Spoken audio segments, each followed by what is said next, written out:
Hey guys, all right, so in today's vlog, I want to talk about how it's been feeling like since my heart and brain, like my soul merged with not only my heart, so my soul, our soul resides in our heart. So when you have an open heart, you're soulful, your soul expands. But what's happened in my spiritual journey is that the soul has actually expanded right up into my brain, not my third eye. It has not, third eye still open, but my brain and my mind. So I'm going to talk about like what's been happening and what I've been going through because it's kind of cool. So the way I've been feeling is like, besides all of the crying and the just releasing, yeah, went through another. It only lasted a couple days though. So one thing that I've noticed since the merger is that things happen quicker. Even manifestations, they happen so much quicker. And I've been feeling, once I released and came to a realization of like, I knew that loneliness was an issue that my soul came down here to get over. It was a lifelong learning lesson. I knew that, but what I didn't realize, and my little crying fit that I had, okay, big crying fit that I had, was over me feeling like shit. I haven't been nurtured in my life. Like, I have never been nurtured. That was a huge realization because I knew loneliness, but loneliness is so expansive in itself. I think lots of us are down here to get over loneliness. It's obviously not just me. But my trigger point was I was never nurtured. Now, with that said, I know that this is the trigger for my loneliness because when I was very young, I was taught to be extremely independent, like fend for yourself, don't rely on any man, blah, blah, which was great, but it also made me very yang, very masculine, like very much so working for myself. Even when I was married, I held my own. I made equally as much as my husband or more, depending on how much overtime I would work when I was nursing or teaching, how many contracts I would pick up. I did so well for myself, and that meant I didn't need him. And I guess when you don't need someone, they don't feel as though they need to nurture you. So I didn't get a lot of nurturing from my husband either. If anything, I just made him used to taking and taking and taking and taking. Not his fault.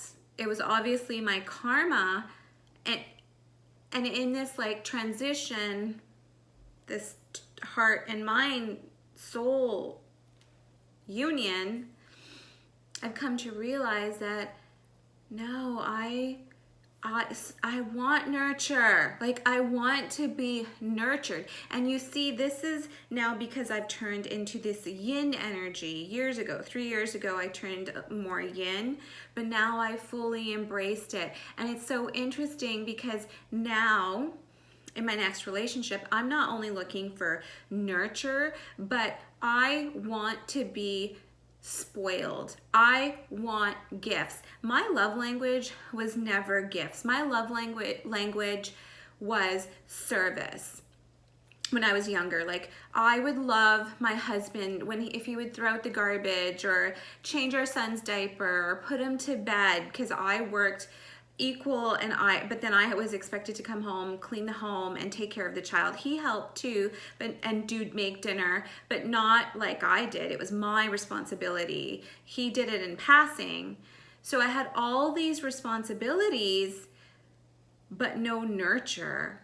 And you get very depleted, and this was the realization. So it's like you start coming to these very in-depth in your soul print, like this realization of being nurtured, wanting nurture is definitely in my blueprint. Definitely. And I'm telling you, the minute I am in a relationship and I find a relationship, a man who nurtures me, and the reason I've changed to, like, I used to be, my love language used to be service, but now my love language has turned into gifts.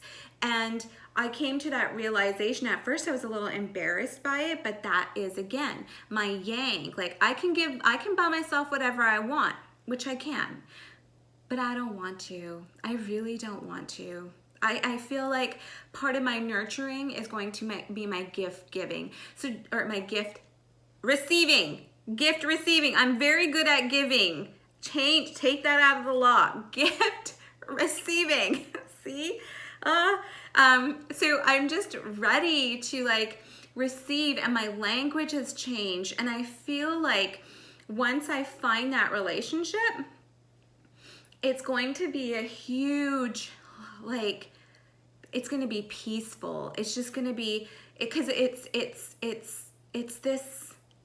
this union here. So now that this is in union, the mind and the heart and my chakras are in union, all working together. One isn't more than the other. Obviously, I'm going to attract a partner and be in a union with somebody who is balanced, who is stable. So that's what happens. Like, you get to turn these big concepts like loneliness, and you get to the core of what your issue with it has been, and how you weren't able to, what brought on the loneliness, and most importantly, how you brought on the loneliness, and the other partner of yours just mirrored you, or your parents just mirrored you. So that was huge. So I'm chewing gum and it's breaking apart in my mouth. Ugh. Now the next thing I'm just reading, I read this quote and it really resonated, and I want to share it with you guys. I shared it on my Instagram. So it's, not having the urge to explain or defend yourself is real peace. There is so much truth to this quote. So not having the urge to explain or defend yourself is real peace. And this is how I felt. You know, I began by not apologizing. Like, I started this thing a while ago where I was like, I'm not apologizing to anybody. So that brought me a certain level of peace. But now, with this integration of the heart and the soul, the level of peace that I feel when I just don't, it's not that I don't care, I care, but I just don't care enough. I don't let it get into my mind. I don't let it cause the anxiety. And now I can see it. I see when people get so caught up and involved in their lives and their experiences affect them to extremely high levels of stress.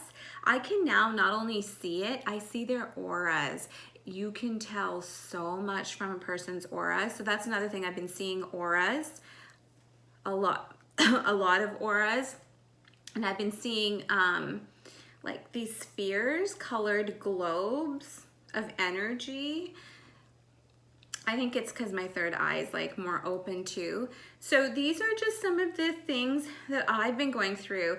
And the reason I just don't give a shit when other people are saying something to me, or I just don't get as offended, or I just don't care. Like, I had a painter or a house washer guy who was supposed to show up last week. He didn't. And then I messaged me, he didn't message him, he didn't message me back. Same happened with my carpet cleaner, but I just didn't care. So I just kept messaging him. He finally messaged me back. He apologized. I was like, whatever, shit happens. He didn't even, like, he just didn't show up. And I had changed my plans to be here when he was going to be here, and he just didn't. But I was like, whatever, I don't care. And that is because I'm easy on myself too now. I don't care what's happening on the outside as much, and I don't get emotionally involved because I don't even get emotionally involved with myself. That's the changes that I've been experiencing with this heart-mind union, soul union. Love you guys.